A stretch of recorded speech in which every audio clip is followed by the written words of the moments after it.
Son of God, say my mind, and you don't I give as you receive, and your release is Satan. This is the season 3, the episode number 193 in the series How to Manifest Immortality, the workbook lesson 153, and the idea we are gonna practice today is: in my defenselessness, my safety lies. In my defenselessness, my safety lies. You who feel threatened by this changing world, its twists of fortune and its bitter jests, its brief relationships and all the gifts it merely lends to take away again, attend this lesson well. The world provides no safety. It is rooted in attack, and all its gifts of seeming safety are illusory deceptions. It attacks and then attacks again, and no peace of mind is possible where danger threatens us. The world gives rise but to defenses, to defensiveness. For threat brings anger. Anger makes attack seem reasonable, honestly provoked, and righteous in the name of self-defense. Yet is defensiveness a double threat, for it attests to weakness and sets up a system of defense that cannot work. Now are the weak still further undermined, for there is treachery without and still a greater treachery within. The mind is now confused and knows not where to turn to find escape from its imaginings.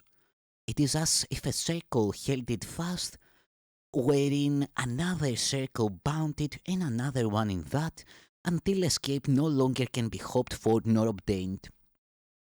Attack, defense, defense, attack becomes the circles of the hours and the days that bind the mind in heavy bands of steel with iron overlaid, returning but to start again.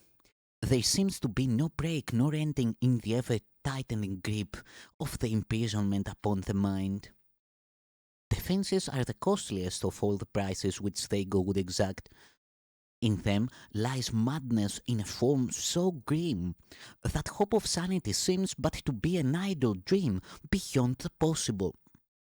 The sense of threat the world encourages is so much deeper and so far beyond the frenzy and intensity of which you can conceive, that you have no idea of all the devastation it has wrought. You are its slave. You know not what you do in fear of it.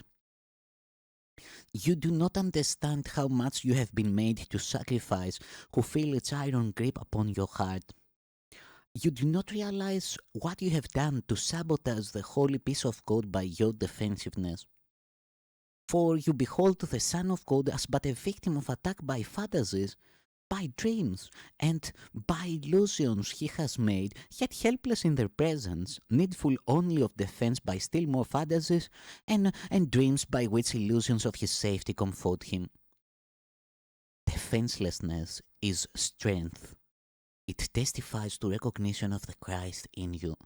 Perhaps you will recall the text maintains that choice is always made between Christ's strength and your own weakness, seen apart from him.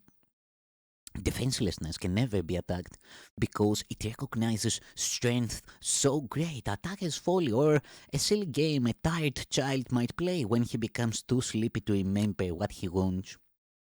Defensiveness is weakness. It proclaims you have denied the Christ and come to fear his Father's anger. What can save you now from your illusion, from your delusion of an angry God, whose fearful image you believe you see at work in all the evils of the world? What but illusions could defend you now, when it is but illusions that you fight? We will not play such childish games today, for our true purpose is to save the world, and we would not exchange for foolishness the endless joy our function offers us. We would not let our happiness slip by because a fragment of a senseless dream happened to cross our minds and we mistook the figures in it for the Son of God, its tiny instant for eternity. We look past dreams today and recognize that we need no defense because we are created unassailable, without all thought or wish or dream in which attack has any meaning. Now we cannot fear, For we have left all fearful thoughts behind, and in defenselessness we stand secure, serenely certain of our safety now, sure of salvation, sure we will fulfill our chosen purpose as our ministry extends its holy blessing through the world. Be still a moment, and in silence, think how holy is your purpose, how secure your rest, untouchable within its light.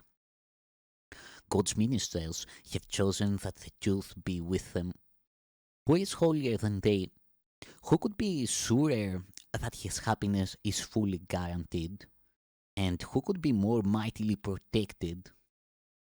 What defense could possibly be needed by the ones who are among the chosen ones of God, by his election and their own as well? It is the function of God's ministers to help their brothers choose as they have done. God has elected all, but few have come to realize his will is but their own.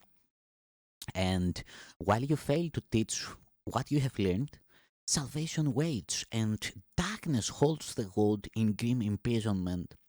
Nor will you learn that the light has come to you and your escape has been accomplished.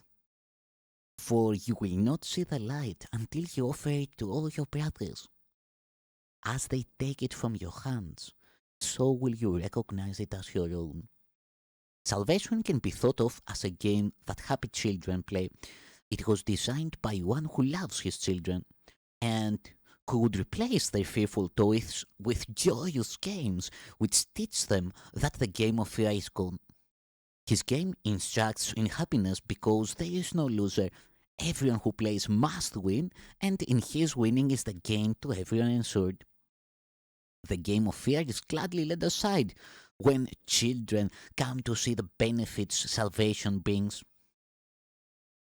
You, who have played that you are lost to hope, abandoned by your father, left alone in terror in a fearful world made mad by sin and guilt, be happy now.